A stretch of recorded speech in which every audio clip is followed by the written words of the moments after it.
स्वागत है आप सबका एक बार फिर से स्टडीपीडिया के यूट्यूब चैनल पे। तो जैसा कि आप सबने हाईली डिमांड किया था कि हम बायो की सीरीज को भी लेकर आए वापस आप सबके साथ। जिस तरीके से हमने केमिस्ट्री को मैराथन एंड अपने प्लेलिस्ट में चैप्टर वाइज भी कंप्लीट किया, उसी तरीके से आप लोग ने डिमांड किया था कि हम सब्जेक्ट वाइज बाकी सबको भी लेकर आए, बाकी सब्जेक्ट्स के भी एक्सप्लेन्ड सेक्शन को। तो केमिस्ट्री पर अच्छा रिव्यू देखने के कारण हमने डिसाइड किया है कि हम ग्रेजुअली सभी सब्जेक्ट्स को इसी तरह होलिस्टिकली कवर करेंगे। बस रिटर्न में आपसे बस इतना चाहिए, ये सारी सीरीज बिल्कुल फ्री होगी, बिल्कुल फ्री ऑफ कॉस्ट हमारे यूट्यूब चैनल पे डलेगी। बस आपसे रिटर्न में इतना चाहिए कि जो भी आप लोग जितने भी लोग वीडियो देखो, अगर आपको यूजफुल लगता है तो एटलीस्ट एक कमेंट करो, आप इस पे कमेंट करके बताओ कि सीरीज कैसी लग रही है, कितना हेल्पफुल रहा आपके लिए, और जितना ज्यादा शेयर कर सकते हो ये करो, ताकि ये सब चीज टू वे बना रहे, क्योंकि हमें भी कुछ फायदा हो, आपका भी कुछ फायदा हो। ठीक है, टू बी वेरी स्ट्रेट। ठीक है, तो अब ज्यादा टाइम वेस्ट किए बिना हम लोग स्टार्ट करेंगे अपना जो मेन सब्जेक्ट है। तो बायो में हमारा सबसे पहला चैप्टर जो है वो है फंडामेंटल यूनिट ऑफ लाइफ। ठीक है, फंडामेंटल यूनिट ऑफ लाइफ यानी जो हमारे लाइफ के लिए मोस्ट फंडामेंटल यूनिट क्या है, किस चीज से हमारा शरीर बन के मिलकर बना है। जैसे हमने केमिस्ट्री जब पढ़ा था तो हमने देखा था किस तरीके से एटम के बारे में हमने पढ़ा था कि सारे मैटर किससे मिलकर बने होते हैं, एटम से। एटम से मॉलिक्यूल बनता है एंड देन सारे सब्सटेंसेस, कंपाउंड, मिक्सचर्स ये सब बनते हैं। हमने केमिस्ट्री में इसको बहुत डिटेल में देखा है। उसी तरीके से अब बायो में यहाँ पे कहा जा रहा है एक सेल होता है हमारा, जो कि most fundamental unit of life है। तो यहाँ कहा जा रहा है कि ईयर 1665 में रॉबर्ट हुक नाम के एक साइंटिस्ट है जिन्होंने सेल की डिस्कवरी की थी। ठीक है, उस टाइम पे सेल का मतलब क्या था? सेल का मतलब एक लिटिल रूम होता है, छोटा सा रूम जो होता है ना, उसको हम लोग क्या कहते हैं? Cell. A little room is called cell. तो यहाँ से ये वर्ड हमारा सेल आया। ठीक है, जिससे बहुत सारे सेल से मिलकर हमारा बॉडी क्या है, बना हुआ है। तो इसके बारे में अभी हम डिटेल में देखेंगे। तो सबसे पहले हमें कुछ डिस्कवरीज के बारे में इसमें देखते हैं कि किस चीज की डिस्कवरी कैसे हुई। तो यहाँ बताया जा रहा है कि 1665 में रॉबर्ट हुक नाम के एक इंसान ने क्या किया था? सेल को डिस्कवर किया था। He discovered he observed the cells in a cork slice with the help of primitive microscope. क्योंकि बहुत पहले की बात है, 1665, आप समझ सकते हैं कितना पुराना समय है। ठीक है, इस टाइम पे इन्होंने डिस्कवर किया था क्या? सेल की डिस्कवरी की थी प्रिमिटिव माइक्रोस्कोप। उस टाइम पे जो लेस क्वालिटी वाले माइक्रोस्कोप्स होते थे उससे। बट लेटर ऑन लियोवेन हुक ने क्या किया? विद द इम्प्रूव्ड माइक्रोस्कोप क्या क्या डिस्कवर किया? फ्री लिविंग सेल्स को। यहाँ पे डिफरेंस आप देखना, पॉन्ड वाटर में फॉर द फर्स्ट टाइम। सब इन्होंने इन जनरल सेल को डिस्कवर किया था, बट लियोवेनहोक ने फ्री लिविंग सेल्स को पॉन्ड वाटर में फर्स्ट टाइम डिस्कवर किया। एंड देन ऑनवर्ड्स डिस्कवरी चलते चलेगी। जैसे रॉबर्ट ब्राउन ने क्या किया? न्यूक्लियस ऑफ द सेल को क्या किया? डिस्कवर किया। तो याद रखना है कि न्यूक्लियस को किसने डिस्कवर किया था?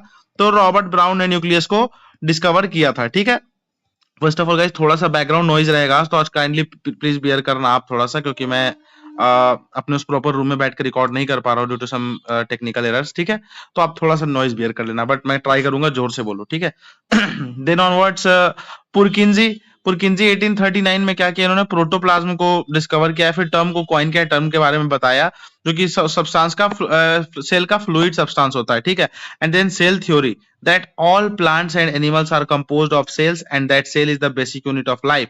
ये किसने कहा? स्क्लेडन एंड स्वान नाम के दो साइंटिस्ट ने ये कहा था। यानी सेल थ्योरी किसने दिया था? स्क्लेडन एंड स्वान ने दिया था। ये याद रखना आपको कि सारे एनिमल्स एंड प्लांट्स एक सेल से मिलकर बने हैं। देन सेल थ्योरी को फर्दर एक्सप्लेन किसने किया? इन्होंने तो बस इतना ही कह दिया था। ठीक है, बट इसको फर्दर एक्सप्लेन किसने किया? विर्चो ने। विर्चो ने 1855 में सेल थ्योरी को एक्सप्लेन किया। That's all cells arise from pre existing cells. तो आपके एग्जाम में क्वेश्चन आ सकता है कि which one among the following stated that all the cells arise from pre-existing cells। आपके एग्जाम में ऑप्शन रहेगा विर्चो, स्क्लेडन एंड श्वान, पुरकिंजी, रॉबर्ट ब्राउन। तो आपको वहां पे दिमाग में आना चाहिए कि विर्चो ने क्या किया था, एक्सप्लेन किया था जब सेल थ्योरी को, तब उन्होंने यहाँ पे स्केलेटन एंड सिवान ने क्या कहा था? बस इतना ही कहा था कि सभी सेल्स जो सेल्स होते हैं बेसिक यूनिट ऑफ लाइफ है, और सारे एनिमल्स एंड प्लांट्स सेल से मिलकर बने हैं। बट विर्चो ने इसको थोड़ा और एक्सप्लेन किया सेल थ्योरी को, और उसने कहा कि सभी जो सेल्स है ना, प्री एग्जिस्टिंग, जो पहले से हमारे एनवायरनमेंट में एग्जिस्ट कर रहा है, उसी सेल्स से मिलकर बने हैं। तो ये सारे डिस्कवरीज के बारे में देखा। अब हम देखते हैं कि सेल्स किस तरह के होते हैं, कितने टाइप के। तो सबसे पहले हम जानते हैं कि एक होता है unicellular type of cell and दूसरा मल्टी सेलुलर। यूनि से ही समझ में आ रहा है, वन, मल्टी मतलब डिफरेंट। ठीक है, तो यहाँ पे देखते हैं सिंगल सेल में constitute a whole organism in bacteria, sorry amoeba. यहाँ बताया जा रहा है कि एक सिंगल सेल से भी पूरा का पूरा ऑर्गेनिज्म बन सकता है, जिसको हम यूनिसेलुलर कहते हैं। जिसके अंदर सिर्फ एक ही सेल हो उसको क्या कहते हैं? Unicellular organisms. ऐसे ऑर्गेनिज्म जिनके अंदर सिर्फ एक सेल हो उनको क्या कहते हैं? Unicellular organisms. ठीक है, तो ऐसे यूनिसेलुलर ऑर्गेनिज्म्स का एग्जांपल अगर देखें तो कौन कौन से हो जाएंगे? अमीबा हो जाएंगे, उसके बाद क्लेमाइडोमोनास हो जाएंगे, पैरामीशियम हो जाएंगे एंड बैक्टीरिया। तो आपको ये याद रखना है कि अमीबा और बैक्टीरिया क्या है, हमारे यूनिसेलुलर है, ठीक है। और वहीं पे on the other hand multi cellular organism, जिनके बॉडी पार्ट्स में डिफरेंट डिफरेंट सेल्स होते हैं और सबका फंक्शन डिफरेंट होता है, उनको क्या कहते हैं, मल्टी सेलुलर ऑर्गेनिज्म। और इनका एग्जांपल क्या हो जाएगा, फंगी, प्लांट्स एंड एनिमल्स। तो आपको याद रखना है बैक्टीरिया क्या होता है, हमारा यूनिसेलुलर है, और जो फंगी है, अब प्लांट एनिमल्स तो आपको याद रहेगा कि चलो वो बहुत कॉम्प्लेक्स चीजें हैं, तो वो मल्टी सेलुलर होता है। मेन बच्चे कंफ्यूज होते कहाँ पे हैं, तो बैक्टीरिया में एंड फंगी में। तो आपको याद रखना है बैक्टीरिया क्या है, यूनिसेलुलर है, एंड फंगी जो है हमारा मल्टी सेलुलर है। तो इस तरीके से हमने यहाँ पे थोड़ा डिटेल में देखा। अब हम आगे बढ़ते हैं। यहाँ पे बताया जा रहा है कि various cells from the human body, यानी एक यहाँ पे इससे हम क्या समझ सकते हैं कि एक बॉडी लिविंग ऑर्गेनिज्म के अंदर बहुत डिफरेंट टाइप ऑफ सेल्स हो सकते हैं, यही मल्टी सेलुलर है। क्योंकि आप देख लो, ovum, sperm, bone cell, fat cell, nerve cell, blood cell, smooth muscle cell, सारे सेल्स क्या डिफरेंट अलग अलग सेल है, कोई एक सेल है क्या, नहीं, अलग अलग सेल्स हैं, सबके फंक्शंस अलग अलग है। नर्व सेल का फंक्शन अलग है, स्मूथ सेल का फंक्शन अलग है, फैट सेल का, बोन सेल का, ओवम का, स्पर्म का, ब्लड सेल, सबका फंक्शन क्या है, डिफरेंट है। तो यही चीजें डिफरेंशिएट करती है मल्टी सेलुलर और यूनिसेलुलर ऑर्गेनिजम्स को, ठीक है। हमने यहाँ पे देखा। फर्दर बताया जा रहा है यहाँ पे कि the shape and size of the cell are related to specific functions they perform. यहाँ पे क्या ध्यान रखना है कि एक सेल का शेप और साइज किस चीज पे डिपेंड करता है, तो जिस तरीके की वो स्पेसिफिक फंक्शन परफॉर्म करते हैं उस पर डिपेंड करता है। जैसे आप देख सकते हो हर एक सेल्स का शेप एंड साइज डिफरेंट है, क्योंकि उनके फंक्शंस डिफरेंट है। ये चीज हमने यहाँ पे देखा। फर्दर बताया जा रहा है कि some cells like amoeba have changing shapes. कुछ सेल्स के शेप्स चेंज होते हैं। जैसे अमीबा क्या एक सेल ही तो है बस, वो एक सेल है जो ऑर्गेनिज्म की तरह एक्ट करता है। जैसे यूनिसेलुलर ऑर्गेनिज्म है, उसके अंदर एक ही सेल है, यानी वो पूरा का पूरा एक सेल ही ऑर्गेनिज्म है, ठीक है। और वो शेप चेंज भी करता है, ठीक है। तो ये चीज हमने देखा। फिर in some cells the cell shape could be more और लेस फिक्स्ड, कुछ में फिक्स होता है, कुछ में चेंजिंग होता है, ये चीज बताया जा रहा है। Nerve cells have a typical shape.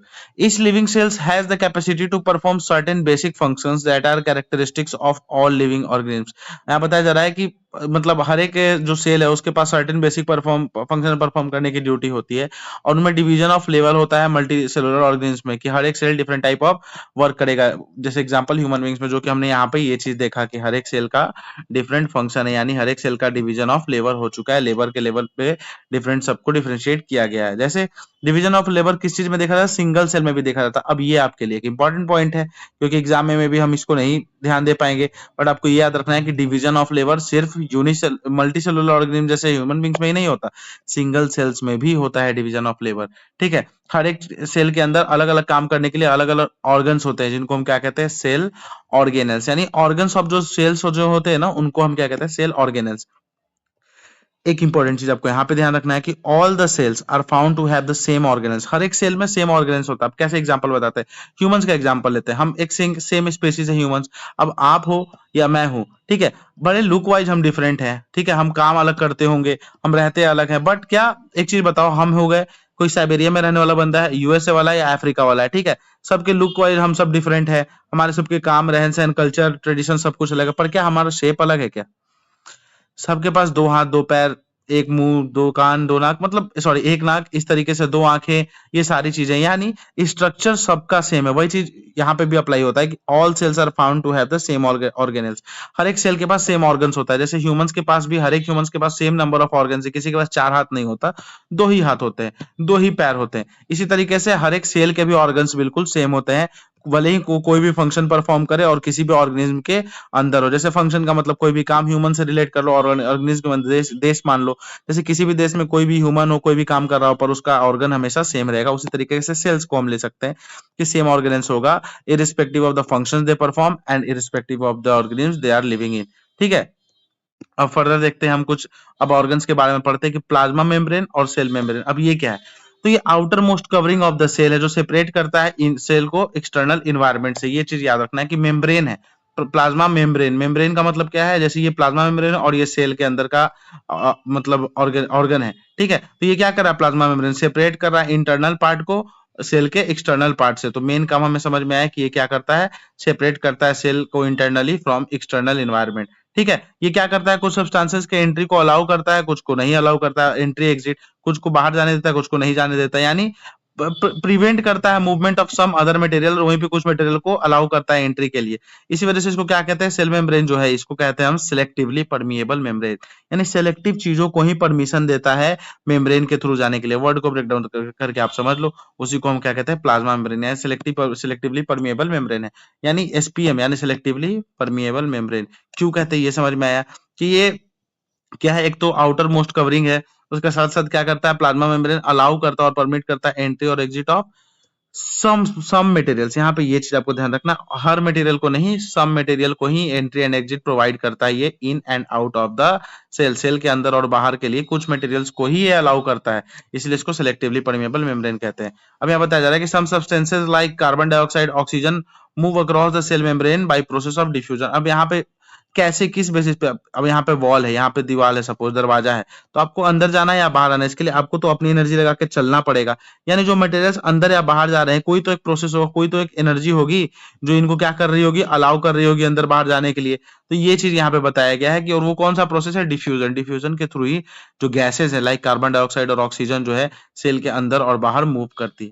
तो अब ये डिफ्यूजन है क्या, तो ये बस कुछ नहीं है, बस हाई कंसेंट्रेशन एरिया से लो कंसेंट्रेशन एरिया की ओर मूवमेंट है। अब ये क्या होता है, तो एग्जांपल मैं देता हूं, सपोज अभी आप पढ़ाई कर रहे हो, यानी आपको कंसेंट्रेशन ज्यादा लगाना पड़ रहा है, ठीक है, और कहीं पे आपको गेम खेलना, सपोज बीजीएमआई खेलना, तो वहां पे कंसेंट्रेशन कम लगता है, या फिर रील चलाना, वहां पे कंसेंट्रेशन कम लगता है, यानी कंसेंट्रेशन कम लगने पे क्या है, आपको आराम मिलता है। तो आप क्या करोगे, मोस्टली आप, अगर आपको दो ऑप्शन दिया जाए कि आपको यहाँ पे पढ़ना है या फिर ये रील्स चलाना, तो आप किधर भागोगे, ऑब्वियसली मोस्टली ह्यूमंस क्या भागेंगे, इधर ही भागेंगे, क्योंकि यहाँ पे कंसेंट्रेशन कम लग रहा है। और अगर आपको यहाँ पे रख दिया जाए, यहाँ पे, यानी अगर आपको यहाँ पे कहा जाए कि आप, एक मिनट, हाँ, आप यहाँ पे हो, ठीक है, अगर आपको कहा जाए कि आप कहाँ जाना पसंद करोगे, तो ऑब्वियस बात है, यहाँ पे कहा जाए कि यहाँ आपको एक दिन में एक बुक पढ़ना है, यहाँ पे एक दिन में कुछ नहीं पढ़ना है, और यहाँ पे एक दिन में 50 बुक पढ़ना है, तो आप कहाँ जाना पसंद करोगे, इधर से इधर जाना पसंद करोगे या इधर से इधर। ऑब्वियस चीज है, हम ह्यूमंस इधर जाना पसंद करेंगे, इधर कभी नहीं जाएंगे, ठीक है। तो इसका मतलब क्या है कि हम हाई कंसेंट्रेशन एरिया से लो कंसेंट्रेशन एरिया में जाना पसंद करते हैं, ठीक है। कंसेंट्रेशन का मतलब क्या होता है, अमाउंट, जहां पे जो चीजें ज्यादा है वहां से वो चीजें कम की तरफ जाएंगी, ठीक है, बस वही चीज है डिफ्यूजन, यानी spontaneous movement of substance from a region of high concentration. Spontaneous movement at a time movement होता है हाई कंसेंट्रेशन वाले रीजन से लो कंसेंट्रेशन वाले रीजन की ओर, इसी को हम क्या कहते हैं, डिफ्यूजन का नाम देते हैं। यही चीज हमारा डिफ्यूजन एंड नथिंग एल्स, ठीक है। तो आई थिंक डिफ्यूजन आपको अच्छे से एग्जाम्पल के थ्रू समझ में आ गया होगा। फर्दर डिफ्यूजन बहुत इंपॉर्टेंट रोल प्ले करता है किस चीज में, गैसेस एक्सचेंज में। हमें समझ में आ गया कि सेल के अंदर बाहर हो या फिर सेल के वो क्या बोलते हैं, एक्सटर्नल एनवायरनमेंट या सेल के इंटरनल एनवायरनमेंट के थ्रू हो, ठीक है। Along with that water also obeys the law of diffusion, ये चीज आपको याद रखना है, जहां पे ये ऑल्सो आ जाए ना, ये चीज आपको ध्यान में रखना है कि वाटर भी क्या करता है, लॉ ऑफ डिफ्यूजन को ओबे करता है। Movement of water molecules through such a selectively permeable membrane is called, water molecule का मूवमेंट सिलेक्टिवली परमिएबल मेम्ब्रेन के थ्रू क्या कहते हैं, ओस्मोसिस। यानी अब यहाँ पे एक और नया टर्म आपको दिख गया, ओस्मोसिस। अब ये क्या है, तो ओस्मोसिस और कुछ नहीं है, ओस्मोसिस भी डिफ्यूजन ही है, बस वहां पे एक सिलेक्टिवली परमिएबल मेम्ब्रेन लग गया वाटर के मूवमेंट में। वाटर क्या कर रहा है, low pressure high pressure area से कहा जा रहा है, लो प्रेशर एरिया में, बट सिलेक्टिवली परमिएबल मेम्ब्रेन के थ्रू, जैसे हमारा प्लाज्मा मेम्ब्रेन है, ठीक है, उसके थ्रू जब मूवमेंट होगा वाटर का, तो हम क्या कहेंगे, ओस्मोसिस। ओस्मोसिस क्या होता है, यानी लिक्विड का मूवमेंट, वाटर का movement from high pressure area या फिर high concentration area to low concentration area, बस एक की टर्म लग गया यहाँ पे, थ्रू सिलेक्टिवली परमिएबल मेम्ब्रेन। ये आपको बहुत इंपॉर्टेंट है, ये चीज आपको याद रखना है। सिलेक्टिवली परमिएबल मेम्ब्रेन के थ्रू जब मूवमेंट होगा किसका, वाटर का, तब हम उसको क्या कहते हैं, ओस्मोसिस कहते हैं, ठीक है। ये चीज हमने देख लिया। फर्दर देखते हैं हम आगे कि the movement of water across the plasma membrane also affected by the amount of substances dissolved in water, ठीक है। ये चीज ध्यान रखना, कुछ बहुत ज्यादा इंपॉर्टेंट नहीं है। ओस्मोसिस के बारे में वही बताया जा रहा है सिंपली। फिर देखो अब यहाँ पे ओस्मोसिस को जो मैंने डिफाइन किया वही कहा जा रहा है कि it is a passage of water from region of high concentration through a selectively permeable membrane to a region of lower concentration till equilibrium is reached, यानी दोनों तरफ जब इक्वल अमाउंट हो जाएगा तब तक मूवमेंट होता रहेगा वाटर का through selectively permeable membrane from high concentration to low concentration, इसी को ओस्मोसिस हम कहते हैं, ठीक है। तो ये चीज हमारा ओस्मोसिस है। यहां तक हो गया हमारा कंप्लीट। अब आगे देखते हैं कि ऑस्मोसिस के कुछ टाइप है, किस तरीके का मूवमेंट होता है, इसको यहाँ पे डिफाइन किया गया है, जिसमें 3 टाइप के सॉल्यूशंस होते हैं, ठीक है। जहाँ पे सबसे पहले आपका हाइपोटोनिक सॉल्यूशन होता है, एक होता है आइसोटोनिक एंड देन हाइपरटोनिक। अब ये तीनों चीजें हैं क्या, इसको हम जरा देख लेते हैं। तो बताया जा रहा है कि if the medium surrounding the cell has the higher water concentration then the cell, meaning the outside solution is very dilute. यानी सपोज मैं एग्जांपल आपको फिगर बना के बताता हूँ, ठीक है। ये सेल है, ठीक है, एक मिनट रुकना, मैं अच्छे से बनाता हूँ, थोड़ा आप प्लीज जो बैकग्राउंड नॉइज है उसको आप बेयर करना। I am sorry, literally sorry for the background noise, ठीक है। अब सपोज आप ये सेल है, ठीक है, हमने इसको एक जगह पे डाल दिया जहां पे इसके चारों तरफ क्या है, पानी ज्यादा है और सेल के अंदर पानी कम है, ठीक है। यानी सेल के अंदर पानी क्या है, कम है, तो क्या होगा यहाँ से, ये पानी सेल के अंदर चला जाएगा यहाँ पे। यानी पानी ज्यादा होने का मतलब आउटसाइड सॉल्यूशन ऐसे तो डाइल्यूट है, और वाटर का कंसेंट्रेशन पूछे तो वाटर का कंसेंट्रेशन हाई है सेल के बाहर। और ये क्या है हमारा, ये है हमारा सेल। तो सेल के अंदर सूखा पड़ा है, सेल के बाहर पानी है, तो क्या हो जाएगा, सेल के अंदर पानी चला जाएगा, बाहर से जो अंदर पानी है वो इंटर कर जाएगा। यानी सेल के अंदर पानी जाएगा, सेल स्वेल कर जाएगा, पानी जाएगा तो ये फूल जाएगा। इसी वजह से क्या कहते हैं इसको, हाइपोटोनिक सॉल्यूशन हम कहते हैं। ये याद रखना है कि हाइपोटोनिक सॉल्यूशन क्या होता है। तो ये चीज समझ में आ रहा होगा। इसका एग्जांपल मैं बता देता हूँ। जो रात में हम चने भिगोने को रखते हैं, सुबह देखते हैं तो चने फूल के बड़े हो गए रहते हैं, तो कैसे होता है, तो वो हाइपोटोनिक सॉल्यूशन है। क्योंकि पहले से चने के अंदर पानी नहीं होता, उसको हम पानी में डाल देते हैं, तो चने का जो मॉलिक्यूल होता है वो क्या करता है, एब्जॉर्ब कर लेता है आउटसाइड सराउंडिंग से वाटर को, एंड देन स्वेल कर जाता है। वही चीज बताया जा रहा है कि ऑस्मोसिस जब ऐसे कंडीशन में होगा जहां पे सेल के बाहर ज्यादा वाटर कंसेंट्रेशन होगा, तो सेल क्या करेगा, वाटर गेन कर लेगा, और सॉल्यूशन को हाइपोटोनिक सॉल्यूशन कहते हैं। इसी प्रोसेस को डीप्लाज्मोलिसिस कहते हैं। ये याद रखना है आपको। वैसे एग्जाम में कभी पूछा नहीं है पर मैंने बता दिया। आगे ये आपके बुक में आगे इसी चैप्टर में एक छोटा सा कॉन्सेप्ट इस पे डिस्कस किया, जब किया गया था मैं बता दूंगा। तो इसको डीप्लाज्मोलिसिस कहते हैं। यानी आपको याद रखना, जब सेल वाटर गेन करती है, जब सेल वाटर अपने एक्सटर्नल एनवायरनमेंट से गेन करे तो उसको हम कहते हैं डीप्लाज्मोलाइसिस। और इसी का उल्टा होता है, जब सेल वाटर अपने कंसेंट्रेशन में लूज कर दे, यानी सेल के अंदर ज्यादा पानी है और बाहर उसने पानी को रिलीज कर दिया, तो उसको कहते हैं प्लाज्मोलिसिस, ठीक है। तो यहाँ भी हम हाइपोटोनिक सॉल्यूशन को पढ़ रहे हैं। तो बताया जा रहा है कि सेल क्या होगा, स्वेल कर जाएगा। नेट मूवमेंट किस तरीके से, अब यहाँ पे आता है सेकंड आइसोटोनिक। आइसोटोनिक में दोनों में इक्वल होता है, यानी जितना यहाँ पे हमारा सेल के अंदर पानी है उतना ही बाहर है, तो कहीं ना अंदर जाएगा ना बाहर जाएगा। यानी सेल के ऊपर ना कोई भी असर पड़ेगा, ना वो श्रिंक करेगा ना स्वेल करेगा। यानी वो आइसोटोनिक है सॉल्यूशन, यानी दोनों मीडियम में same amount of water available है। एंड थर्ड हमारा होता है हाइपरटोनिक। हाइपरटोनिक यानी सेल के अंदर जो है ज्यादा पानी है और बाहर कम है, तो सेल क्या करेगा, वाटर लूज कर देगा अपने सराउंडिंग में, और सेल क्या हो जाएगा, श्रिंक कर जाएगा। ऐसे में क्या होता है, हाइपरटोनिक सॉल्यूशन कहते हैं। और इस प्रोसेस को हम क्या कहते हैं, प्लाज्मोलिसिस। जहां पे सेल वाटर को लूज करता है और सेल खुद श्रिंक हो जाता है, उसको हम हाइपरटोनिक सॉल्यूशन कहते हैं। इसमें सेल वाटर लूज कर देता है और सेल श्रिंक कर जाता है। तो ये 3 टाइप के आपके ऑस्मोसिस के एग्जांपल्स से जो आपको ध्यान में रखने हैं। फर्दर कुछ एक चीज बताई जा रही है, यहाँ पे हम देख लेते हैं कि unicellular fresh water organisms and most plant cells tend to gain water through osmosis.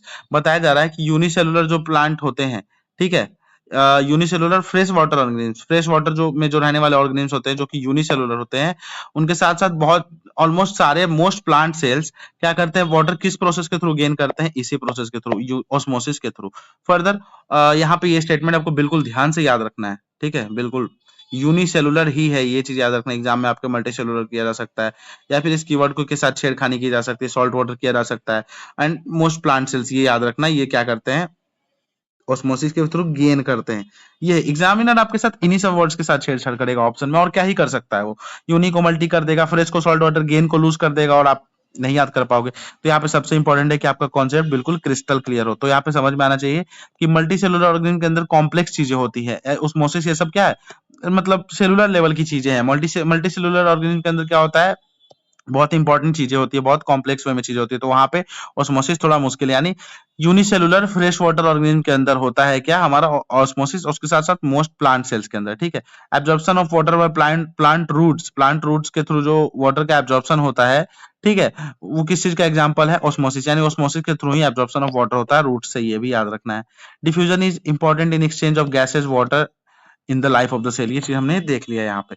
Further यहाँ पे बताया जा रहा है कि प्लाज्मा मेम्ब्रेन फ्लेक्सिबल होता है और किससे से मिलकर बना है, लिपिड और प्रोटीन से। ये याद रखना, एग्जाम में आपके पूछ सकता है कि प्लाज्मा मेम्ब्रेन किससे मिलकर बना है, तो आपको लिपिड एंड फैट्स दे देगा या फिर फैट एंड प्रोटीन दे देगा, कुछ भी। तो आपको याद रखना है लिपिड एंड प्रोटीन से बना होता है ये प्लाज्मा मेम्ब्रेन, ठीक है। और इसका स्ट्रक्चर कब कब हम देख सकते हैं, सिर्फ इलेक्ट्रॉन माइक्रोस्कोप से ही देख सकते हैं।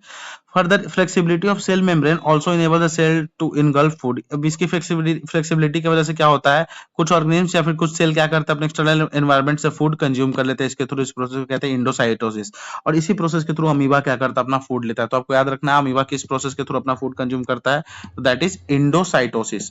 ये हो गया हमारा। अब आते हैं हम सेल ऑर्गेनेल्स के नेक्स्ट टॉपिक पे, सेल वॉल। अब सेल वॉल क्या होता है, तो यहाँ देख सकते हैं कि plant cell in addition to plasma membrane एक और रिजिड आउटर कवरिंग होता है। सी, हम ह्यूमन से हम मूव करते हैं, तो अगर हमारे तरफ कुछ ऑब्स्ट्रक्शन आ रहा है, कुछ डेंजर आ रहा है, तो हम मूव करके खुद को बचा सकते हैं, बट प्लांट्स मूव नहीं करते। तो उनके ऊपर एक हार्ड कवरिंग देने की जरूरत थी, जिसकी वजह से क्या हो सकता था, वो खुद को प्रोटेक्ट कर सके बाहरी किसी एक्सीडेंट से। ठीक है, जिसकी वजह से उनके ऊपर, उनके सेल्स के बाहर एक सेल वॉल होता है, ठीक है, जो रिजिड होता है, आउटर कवरिंग और रिजिड होता है। प्लाज्मा मेम्ब्रेन के भी बाहर पाए जाते हैं, यानी cell wall lies outside plasma membrane, ये याद रखना है। और ये किस चीज से मिलकर बना है, ये सेलुलोज का बना होता है। तो ये चीज आपको ध्यान रखना है कि सेल वॉल ऑफ प्लांट किस चीज से बना होता है, सेलुलोज से। आपके एग्जाम में क्वेश्चन आ चुका है बहुत बार, तो याद रखना है कि प्लांट का सेल वॉल सेलुलोज से बना होता है। स्ट्रक्चरल स्ट्रेंथ प्रोवाइड करता है प्लांट को, क्योंकि ये हार्ड होता है, तो स्ट्रेंथ प्रोवाइड करेगा। अब देखिए यहाँ पे प्लाज्मोलिसिस के बारे में लिखा है ना, जो मैंने पीछे कहा था। तो क्या कह रहा है, when a living plant cell loses water through osmosis. ठीक है, जब एक लिविंग प्लांट सेल क्या करता है, वाटर को लूज करता है ऑस्मोसिस के थ्रू, तो उसमें क्या होता है, सिरिंकेज होता है या फिर कंट्रैक्शन होता है। ठीक है, सेल से अवे, जिसको हम क्या कहते हैं, प्लाज्मोलिसिस। यानी जब सेल लूज करेगा वाटर को और वो श्रिंक करेगा, तो उसको हम प्लाज्मोलिसिस कहते हैं। और इसका अपोजिट, जब सेल गेन करेगा वाटर को और स्वेल करेगा, तो उसको डीप्लाज्मोलिसिस। बस यही चीज मैंने इसलिए वहां पे बता दी थी। फर्दर बताया जा रहा है कि only living cells and not dead cells are able to absorb water through osmosis. तो ये याद रखना है कि सिर्फ लिविंग सेल्स ही ऑस्मोसिस कर सकते हैं, डेड सेल्स नहीं कर सकते। तो ये चीज आपके एग्जाम में फिर से आ जाएगा कि living cells and dead cells both are able to absorb water through osmosis. नहीं पढ़े होगे, नहीं कॉन्सेप्ट क्लियर होगा, तो आप इसको सही कर दोगे। बट यहाँ पे समझ में आ गया कि ओनली लिविंग सेल्स है और यहाँ पे नॉट डेड सेल्स, यानी सिर्फ लिविंग सेल्स ही ऑस्मोसिस कर पाते हैं। ठीक है, further cell walls permit the cells of plant, fungi and bacteria. अब यहाँ पे इस चीज को आपको ध्यान, अब पूरा स्टेटमेंट बहुत ज्यादा इंपॉर्टेंट वैसे नहीं है, पर यहाँ पे हाईलाइट क्यों किया है मैंने, यहाँ पे आपको ये ध्यान देना है कि आपको यहाँ से ये पता चल रहा है कि किन किन एनिमल्स या फिर किन किन ऑर्गेनिज्म के पास सेल वॉल होता है। तो प्लांट के पास होता है, फंगी के पास होता है और बैक्टीरिया, इन तीनों के पास सेल वॉल होता है। हम आगे पढ़ेंगे अपने आगे आने वाले चैप्टर, बट यहाँ पे हमने डिटेल में डिस्कस कर लिया कि प्लांट, फंगी और बैक्टीरिया। आपके एग्जाम में क्वेश्चन आए हुए बहुत बार, इसी वजह से मैं कह रहा हूँ कि प्लांट, फंगी और बैक्टीरिया, इन तीनों के अंदर सेल वॉल होता है। ठीक है, ये समझ में आएगा। प्लांट के अंदर हमने देखा सेल्यूलोज होता है, फंगी के अंदर क्या होता है, चिटिन का होता है सेल वॉल, और बैक्टीरिया के अंदर होता है पेप्टिडोग्लाइकन का सेल वॉल होता है। ये तीनों चीज हमने देख लिया। अब न्यूक्लियस के बारे में हम पढ़ते हैं।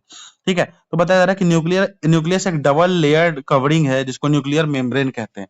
ठीक है, न्यूक्लियर मेम्ब्रेन से कवर्ड रहता है न्यूक्लियस हमारा, जिसके अंदर पोर्स होते हैं जो न्यूक्लियस के थ्रू मटेरियल्स का inside and outside transport handle करते हैं। ठीक है, अब न्यूक्लियस में होता क्या है, सबसे इंपॉर्टेंट चीज ये हमें देखना है कि तो न्यूक्लियस क्या करता है, कंटेन करता है क्रोमोसोम, जो रॉड शेप स्ट्रक्चर की तरह विजिबल होते हैं। कब, जब सेल डिवाइड होने वाला हो। तो फिर से यहाँ पे ये हमारा ओनली वर्ड आ गया कि हमेशा रॉड शेप स्ट्रक्चर की तरह नहीं दिखेंगे हमारे क्रोमोसोम्स। कब दिखेंगे, जब सेल डिवाइड होने वाला होगा तभी वो, वरना अदर टाइम कैसे रहते हैं, तो क्रोमेटिन मटेरियल की तरह रहते हैं। अभी हम आगे देखेंगे। तो आपको याद रखना है कि क्रोमोसोम हमें कब विजिबल होंगे, जब सेल डिवाइड होने वाला होगा ना, तब जाके क्रोमोसोम हमें विजिबल होंगे। तो वही चीज यहाँ कहा जा रहा है कि the nucleus contains chromosomes which are visible as rod shaped structure only.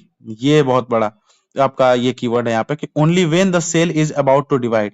तो जब सेल डिवाइड होने वाला होगा ना, तभी ये जो रॉड शेप स्ट्रक्चर्स है क्रोमोसोम की तरह दिखेंगे, वरना ऐसे नहीं दिखेंगे नॉर्मल कंडीशन में। अब क्रोमोसोम होता क्या है, तो क्या करता है, इंफॉर्मेशन कैरी करता है इनहेरिटेंस का, पेरेंट्स से नेक्स्ट जनरेशन में किस तरीके से कैरेक्टर जाएंगे, तो डीएनए के थ्रू क्या करता है, वो इन्फॉर्मेशन कैरी करता है। तो डीएनए के फॉर्म में इन्फॉर्मेशन स्टोर्ड होते हैं किसमें, क्रोमोसोम्स में हमारे। अब क्रोमोसोम्स मिलकर बना किससे, तो डीएनए और प्रोटीन से। प्लाज्मा मेम्ब्रेन याद है ना किसी से मिलकर बना था, लिपिड एंड प्रोटीन से। डीएनए हमारा क्रोमोसोम हमारा किसी से मिलकर बना है, डीएनए और प्रोटीन से मिलकर बना है। ठीक है, फंक्शनल सेगमेंट, यानी अब डीएनए किसी से मिलकर बना है, तो जीन से। तो ये चीज आपको याद रखना है कि क्रोमोसोम के अंदर डीएनए, डीएनए के अंदर जीन, सीडीजी, इस तरीके से याद रखना आप, क्रोमोसोम, डीएनए, डीएनए जीन, इस तरीके से। ठीक है, बताया जा रहा है कि in a cell which is not dividing. अब हमने देखा था यहाँ पे कि क्रोमोसोम कब विजिबल होंगे, जब सेल डिवाइड होने वाला होगा हमारा। तो वैसे सेल जो डिवाइड नहीं करने वाले, जिनका कोई प्लान नहीं कि हम डिवाइड करेंगे, उसमें डीएनए कहाँ होगा, तो वहां पे डीएनए प्रेजेंट रहता है क्रोमेटिन मटेरियल के पार्ट में, यानी क्रोमेटिन मटेरियल की तरह वो वहां पे प्रेजेंट होता है, क्योंकि उसमें क्रोमोसोम विजिबल ही नहीं है, क्रोमोसोम नहीं होते हैं जब डिवाइड नहीं होता है सेल। और वो कब होता है डिवाइड विजिबल, जब सेल डिवाइड होने वाला, तो जो सेल नहीं डिवाइड हो रहा उनका क्या, तो उसमें डीएनए क्रोमेटिन मटेरियल में होता है। ये सारे क्वेश्चंस आ चुके हैं यूपीएससी के एग्जाम और मल्टीपल एग्जाम्स में, तो ये चीज आप ध्यान रखना, आप एक बार जाके सर्च करना इन चीजों को, ठीक है। Further, chromatin material is visible as entangled mass of thread, ठीक है। क्रोमेटिन क्रोमेटिन मटेरियल कैसे विजिबल होता है, तो एक इंटेंगल्ड बंधा हुआ मास है थ्रेड का, when the cell is about to divide the chromatin material gets organised into chromosome. अभी कैसे समझा सकते हैं बताता हूँ। नॉर्मल जो सपोज एक लड़की है, ठीक है, उसके बाल है ओपन, खुले हुए हैं, ठीक है, ड्राइंग पे मत जाना, जस्ट कॉन्सेप्ट समझना आप, ठीक है। इसके बाल खुले हुए हैं, तो ये क्या है, नॉर्मल हेयर्स हैं, ठीक है, ये हो गए हेयर्स, ठीक है। तो इनको हम कहते हैं यहाँ पे क्रोमेटिन मटेरियल, ये होगा क्रोमेटिन मटेरियल। और जब इसकी हम चोटी बना देते हैं, ठीक है, हमने इसको बाल को बांध दिया, तो हम इसको फिर क्या कहते हैं, हिंदी में हम जो चोटी कहते हैं इस चीज को। तो अभी इसको हम बाल कह रहे थे, अब इसको हम चोटी कह रहे हैं ना, क्योंकि इनका स्ट्रक्चर चेंज हो गया, तो अब ये हमारा बन गया क्रोमोसोम। और जब ये सेल डिवाइड होने वाला होता है, तब जाके ये खुद को अरेंज कर लेते हैं, ऑर्गेनाइज कर लेते हैं, ये सारे क्रोमेटिन मटेरियल ऑर्गेनाइज करके क्या बन जाते हैं, क्रोमोसोम बन जाते हैं। तो आई होप मैंने आपको इजी वे में इसको समझाने की कोशिश की है रियल लाइफ एग्जांपल से, तो आई होप आपको थोड़ा सा समझ में आया होगा। एक बार आप इसको रीड करना, देन समझ लोगे कि क्रोमेटिन मटेरियल विजुअल होता है थ्रेड लाइक स्ट्रक्चर की तरह, और जब सेल डिवाइड होने वाला होता है तो क्रोमेटिन मटेरियल क्या करते हैं, खुद को ऑर्गेनाइज कर लेते हैं क्रोमोसोम में, ठीक है। यहाँ बताया कि न्यूक्लियस बहुत सेंट्रल रोल प्ले करता है, बहुत सारी चीजों में इसका रोल है, रिप्रोडक्शन में, सिंगल सेल डिवीजन में, नए सेल बनाने में, हर चीज में न्यूक्लियस बहुत बड़ा रोल प्ले करता है। फर्दर आगे देखें अगर हम यहाँ पे, तो in some organisms like bacteria nuclear region of the cell. अब यहाँ पे दो कॉन्सेप्ट आ रहा है जो चीज मैं बता देता हूँ आपको, कि प्रोकैरियोट्स एंड यूकैरियोट्स। प्रोकैरियोट नाम से ही लग रहा है, प्रो यानी प्रिमिटिव, यानी शुरुआती फॉर्म में, वो अपने बनने वाले स्टार्टिंग फॉर्म में। तो प्रोकैरियोट्स से क्या होते हैं, ऐसे सेल्स जिनके अंदर न्यूक्लियर मेम्ब्रेन नहीं होता है, जो ये सब हम पढ़ते आ रहे हैं, ये न्यूक्लियर मेम्ब्रेन, ये न्यूक्लियर मेम्ब्रेन के अंदर chromosome, DNA, chromatin material, gene, ये सब उनके अंदर नहीं होता है, यानी क्रोमोसोम से ये सब नहीं होते हैं। तो ऐसे मटेरियल्स को हम क्या कहते हैं, प्रोकैरियोट्स। तो प्रिमिटिव स्टेज पे उनके अंदर ये सब डेवलपमेंट नहीं हुआ है। और वैसे अनडिफाइंड न्यूक्लियर रीजन को हम क्या कहते हैं, न्यूक्लियोइड, जिनके अंदर सिर्फ न्यूक्लिक एसिड होता है। ये याद रखना है कि न्यूक्लियोइड के अंदर न्यूक्लिक एसिड ही बस प्रेजेंट होता है, बाकी और कुछ नहीं होता है, जैसे क्रोमोसोम, जीन से सब नहीं, सिर्फ न्यूक्लिक एसिड्स होते हैं, या तो डीएनए, आरएनए। तो ऐसे रीजन को क्या कहते हैं, न्यूक्लियोइड। यानी न्यूक्लियस के अंदर वॉइड क्रिएट हो चुका है, इस तरीके से आप याद रखना, वॉइड मतलब खाली जगह, वो खाली है इसलिए न्यूक्लियोइड है। ये चीज हमने समझ लिया। फर्दर आगे देखते हैं, प्रोकैरियोट्स के बारे में हमने देख लिया कि प्रिमिटिव या प्राइमरी फेज में होते हैं, वैसे प्रोकैरियोट्स हम उनको कहते हैं। अब हमारे ऑर्गेनिज्म जिनमें with cell having a nuclear membrane, ऐसे सेल जिनके पास न्यूक्लियर मेम्ब्रेन होता है, वो सारी फीचर्स होते हैं, उनको यूकैरियोट्स कहते हैं, ठीक है। बताया जा रहा है कि प्रोकैरियोट सेल जो है सिर्फ न्यूक्लियर मेम्ब्रेन में ही नहीं लैक करते, बाकी और भी साइटोप्लाज्मिक ऑर्गेनेल्स भी उनके अंदर एब्सेंट होते हैं, और यूकैरियोट्स में ये सब प्रेजेंट होते हैं। तो यहाँ पे एक इंपॉर्टेंट क्वेश्चन आपके इंडिया सीडीएस में आया था, इस स्टेटमेंट को डायरेक्ट उठा के क्वेश्चन बना दिया गया था कि the chlorophyll in the photosynthetic prokaryotic bacteria is associated with membranes vesicles. अब क्योंकि प्रोकैरियोट्स में न्यूक्लियर मेम्ब्रेन है नहीं, तो वहां पे प्लास्टिड्स होंगे नहीं, तो प्लास्टिड्स होंगे नहीं तो क्लोरोफिल कहाँ पाया जाएगा, तो ये याद रखना है कि उनके अंदर मेम्ब्रेनस वेसिकल्स होता है, बैग लाइक स्ट्रक्चर, जिसमें क्लोरोफिल पाया जाता है, किसमें, प्रोकैरियोट्स में। और यूकैरियोट्स में तो प्लास्टिड्स में होता ही है। तो ये चीज हमें याद रखना है कि प्लास्टिड्स नहीं होता है किसमें, प्रोकैरियोट्स में, इसलिए मेम्ब्रेनस वेसिकल्स में हमारा क्लोरोफिल पाया जाता है, और प्लास्टिड्स में बाद में यूकैरियोटिक सेल्स में पाया जाता है। तो ये चीज हमने समझ लिया यहाँ पे। अब साइटोप्लाज्म क्या होता है देखते हैं। तो ये क्या है, फ्लूइड कंटेंट है inside the plasma membrane. Plasma membrane के अंदर फ्लूइड कंटेंट जो है ना, वो क्या है, हमारा साइटोप्लाज्म है, ठीक है। और ईच ऑफ दीज ऑर्गेनेल्स जो क्या करता है, कंटेन्स बहुत सारे अलग अलग सेल ऑर्गेनेल्स कंटेन करता है, जिनका अलग अलग फंक्शन है, ठीक है। प्रोकैरियोट्स में besides the absence of defined nuclear region, membrane bound cell organelles are also absent. तो प्रोकैरियोट्स में क्या होता है, सिर्फ डिफाइंड न्यूक्लियर रीजन ही नहीं एब्सेंट होता है, मेम्ब्रेन बाउंड जो सेल ऑर्गेनेल्स होते हैं वो भी एब्सेंट होते हैं, और यूकैरियोट्स में सब प्रेजेंट होते हैं। अब यहाँ पे एग्जांपल बताया जा रहा है कि जैसे वायरस, वायरस लैक करता है, वायरस के अंदर कोई मेम्ब्रेन नहीं होता है, इसलिए वो लाइफ का कोई भी कैरेक्टर नहीं शो करेगा जब तक वो किसी इंसान के अंदर नहीं जाए, या फिर किसी ऑर्गेनिज्म के अंदर नहीं जाए। जब तक वो किसी ऑर्गेनिज्म के बाहर है, वो बिल्कुल नॉन लिविंग है, ठीक है। और जब वो अंदर जाता है तो सेल मशीनरी यूज करता है लिविंग बॉडी का, और देन मल्टीप्लाई करता है। तो ये चीज आपको याद रखना है वायरस के बारे में, ठीक है। अब यहाँ पे आपके प्रोकैरियोटिक एंड यूकैरियोटिक का डिफरेंस है, जो चीज पूछा जा रहा है, जो चीज मैंने लिख भी दिया, आप एक बार खुद से पढ़ लेना, यहाँ पे मैं ज्यादा इसको इलेबोरेट नहीं कर रहा हूँ। अब सेल ऑर्गेनेल जो पढ़ रहे हैं हम, सेल ऑर्गेनेल्स, सेल ऑर्गेनेल्स, अब ये चीजें है क्या, इसके बारे में अब हम थोड़ा देखेंगे कि ये सेल ऑर्गेनेल्स क्या चीज है। यानी सेल के जो ऑर्गन्स होते हैं उनको ही हम क्या कहते हैं, सेल ऑर्गेनेल्स। जिसमें सबसे पहला आपका है इंडोप्लाज्मिक रेटिकुलम। इंडोप्लाज्मिक रेटिकुलम ये क्या है? तो एक लार्ज नेटवर्क है में ट्यूब्स की तरह हमारे बॉडी में शीट की तरह। नेटवर्क क्या है? नेटवर्क का क्या काम होता है? कम्युनिकेशन बनाना। तो ये किसका काम है? इंडोप्लाज्मिक रेटिकुलम का। ठीक है, ट्यूब की तरह लंबे ट्यूब की तरह ही हमारे बॉडी में दिखता है। ठीक है, और इसका स्ट्रक्चर प्लाज्मा मेम्ब्रेन के स्ट्रक्चर से सिमिलर होता है। तो यहाँ पे दो टाइप के ईआर होते हैं, rough endoplasmic reticulum and smooth endoplasmic reticulum. Rough endoplasmic reticulum ribosome की वजह से रफ दिखता है। ठीक है, तो ये याद रखना है आपको कि रफ इंडोप्लाज्मिक रेटिकुलम रफ क्यों दिखता है।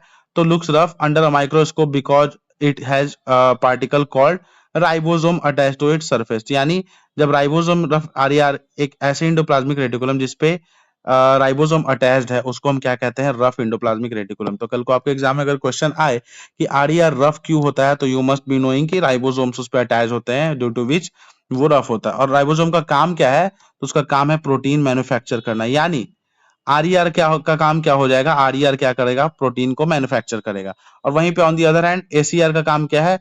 फैट मॉलिक्यूल्स या लिपिड्स को क्या करना? मैन्युफैक्चर करना फॉर इंपॉर्टेंट सेल फंक्शन। तो ये चीज हमें समझ में आना चाहिए कि रफ इंडोप्लाज्मिक रेटिकुलम का काम है प्रोटीन बनाना, स्मूथ इंडोप्लाज्मिक रेटिकुलम का काम है प्रोटीन लिपिड्स एंड फैट्स बनाना। और इसी में से कुछ लिपिड्स एंड फैट सेल के मेम्ब्रेन में बिल्डिंग में यूज होते हैं, जिनको हम मेम्ब्रेन बायोजेनेसिस कहते हैं। और जो बाकी हमारे प्रोटीन और लिपिड्स हैं वो एंजाइम्स एंड हार्मोन्स की तरह फंक्शन करते हैं। तो ये चीज आपको ध्यान में रखना है। सॉरी गाइस, तो थोड़ा मेरा डॉग बार्क कर रहा है, तो थोड़ा सा आप आज बस बियर कर लो। The ER varies greatly in appearance in different cell, it always forms a network system. ठीक है, ये नेटवर्क सिस्टम बनाता है। फर्दर ये पैरा भी जो मैं बताऊंगा, इसके एक एक लाइन को आप रट जाना, समझ जाना, क्योंकि इसके एक एक लाइन से क्वेश्चन बनता है। ठीक है, मैं आने वाले कुछ वीडियोस में क्वेश्चन भी आपको लेकर आऊंगा पीवाई के इसके साथ।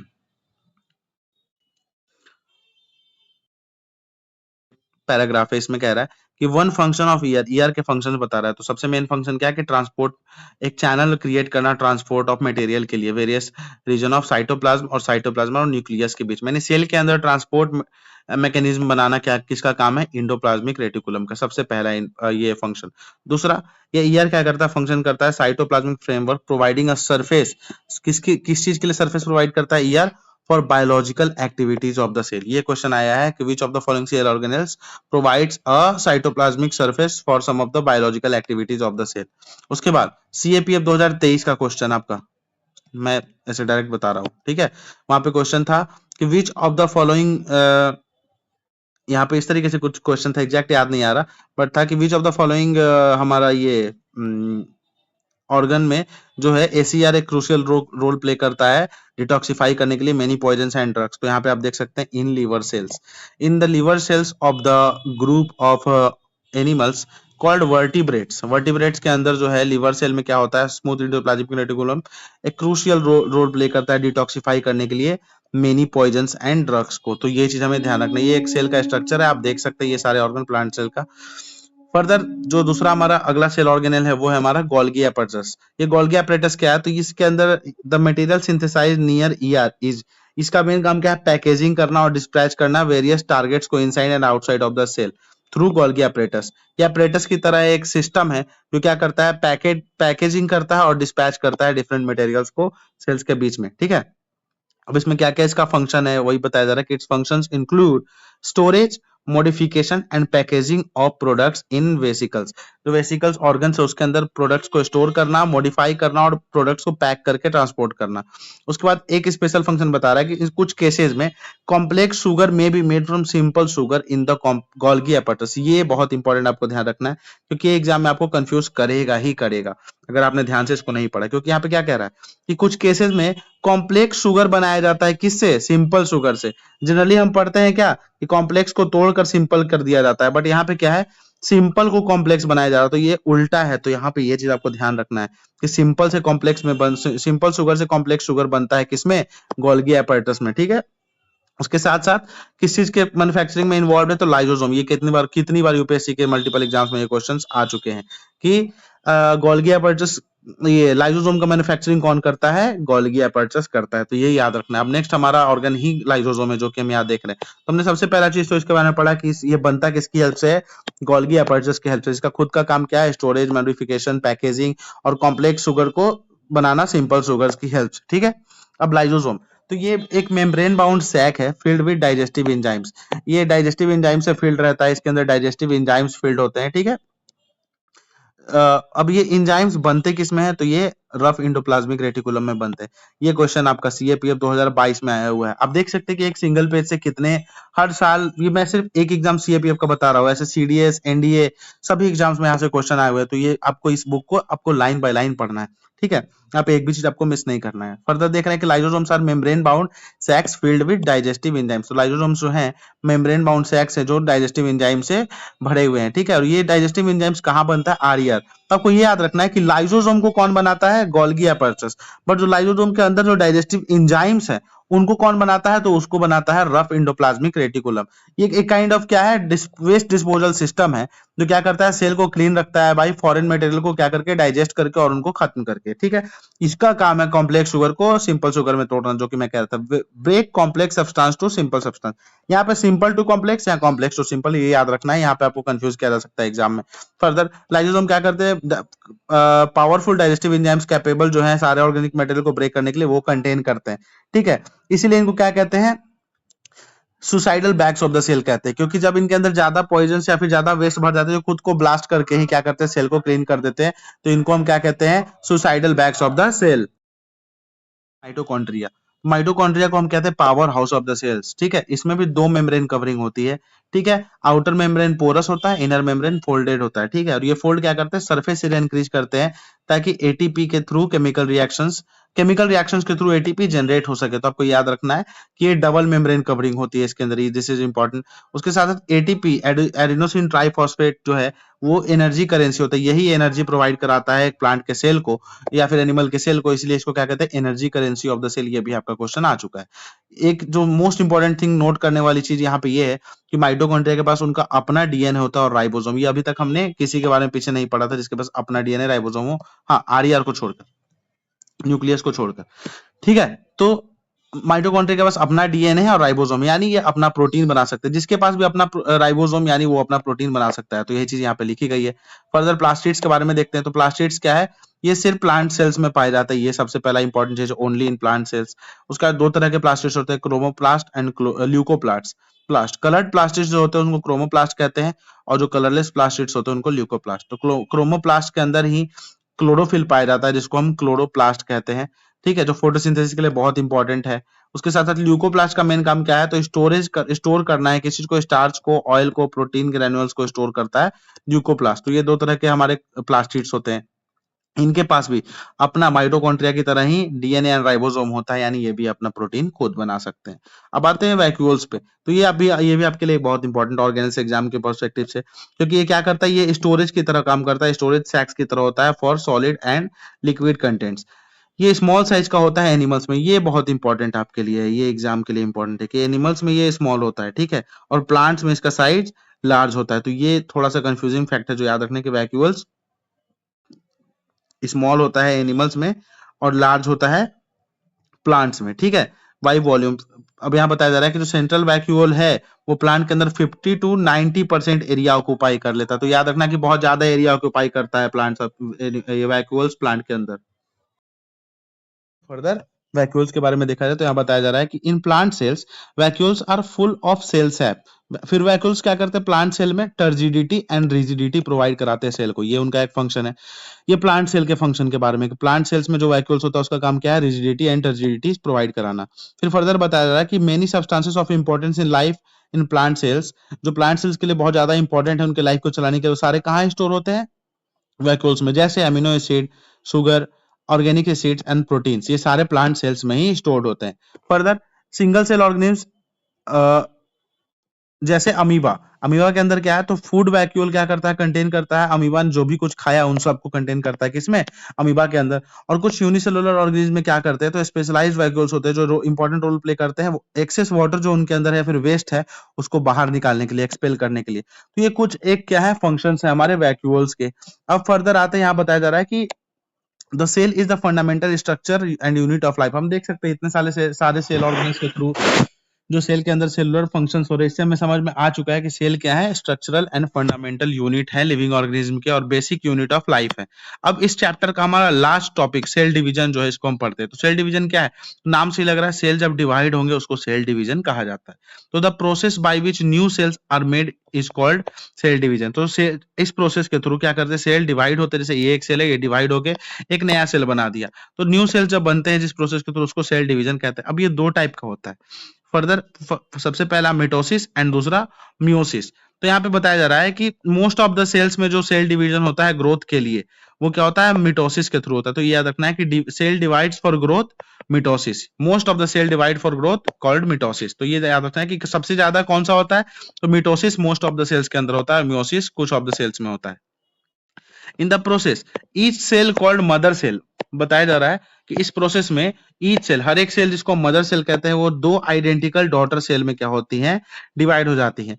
ठीक है, अब यहाँ पे बताया जा रहा है कि डॉटर सेल के अंदर सेम नंबर ऑफ क्रोमोसोम्स होते हैं जो मदर सेल्स के अंदर है। यहाँ पे आप देख सकते हैं कि ये 4 क्रोमोसोम्स हो गए मदर सेल्स के अंदर, और यहाँ पे ये डिवाइड हो गए। अब इनके डिवाइड होने की वजह से क्या हो गया, ये दो पार्ट्स में डिवाइड हुए, और इनके अंदर भी 4 क्रोमोसोम्स है। यानी मिटोसिस में हमने क्या देखा कि मदर सेल 2 डॉटर सेल में डिवाइड होते हैं और उनके नंबर ऑफ क्रोमोसोम्स सेम होते हैं।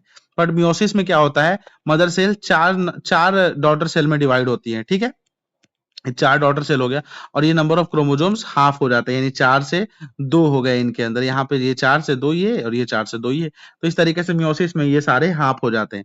Further it helps in repair and growth of the tissues in organisms. ये भी आपका पीवाईक्यू है कि कौन से सेल डिवीजन के थ्रू ग्रोथ और रिपेयर होता है टिश्यू का ऑर्गेनिम्स के अंदर। तो ये आपको याद रखना है, मिटोसिस के थ्रू सेल टिश्यूज के अंदर रिपेयर एंड ग्रोथ होता है। तो रिपेयर एंड ग्रोथ किस टिश्यू के हेल्प, किस प्रोसेस के थ्रू होता है, mitosis. Then specialized cells of reproductive organs and tissues in animals and plant divide to form gametes. अब जो reproductive cells divide होते हैं और fertilization, ये सब जो offspring का होता है, reproduction का process, इसमें कौन सा सेल डिवीजन इन्वॉल्व होता है, तो ये होता है मियोसिस, जिसके अंदर क्या होते हैं, 4 न्यू सेल्स फॉर्म होते हैं हमारे, और उनके number of chromosomes mother cell के कंपैरिजन में हाफ हो जाते हैं, जो कि हमने देख लिया। तो ये मिटोसिस मियोसिस हमने देख लिया।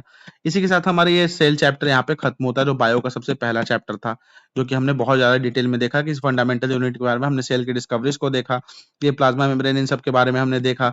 देन हमने ऑस्मोसिस, डिफ्यूजन इन सब को पढ़ा, deplasmolysis, plasmolysis, plasma membrane, endocytosis, cell wall के बारे में पढ़ा, सेलुलोज, एंड देन हमने यहाँ पे इधर न्यूक्लियस के बारे में पढ़ा, chromosomes, gene, nuclear membrane, chromatin materials, and then हमने न्यूक्लियोइड के बारे में पढ़ा, प्रोकैरियोटिक सेल्स के बारे में पढ़ा, यूकैरियोटिक सेल्स के बारे में पढ़ा, मेम्ब्रेन वेसिकल्स के बारे में पढ़ा, फोटोसिंथेसिस किस तरीके से होता है प्रोकैरियोटिक बैक्टीरिया में, वो पढ़ा।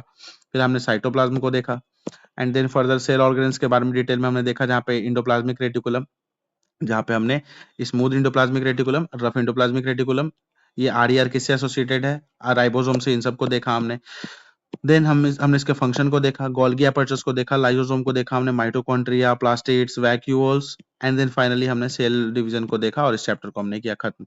ठीक है, तो इसी के साथ ये हमारा फंडामेंटल यूनिट ऑफ लाइफ जो है, जो सेल चैप्टर है, ये हमारा यहाँ पे खत्म होता है। एंड आई थिंक इस चैप्टर के अंदर जो भी आपके इंपॉर्टेंट क्वेश्चंस बन सकते हैं एग्जाम में या फिर बने हैं, उनको हमने डिस्कस किया है, और इस चैप्टर को उसी तरीके से हमने लाइन बाय लाइन पढ़ लिया, बिल्कुल होलिस्टिक वे में। इसके अलावा आपको कुछ करने की जरूरत नहीं है। अगर आपके पास टाइम है तो आप इसके नोट्स बनाओ, नहीं है तो इस वीडियो को ही देखो और रिवाइज करो, and then you are good to go for the exam for this topic. ठीक है, तो इसी के साथ ये लेक्चर हमारा यहाँ खत्म होता है। जय हिंद, थैंक यू।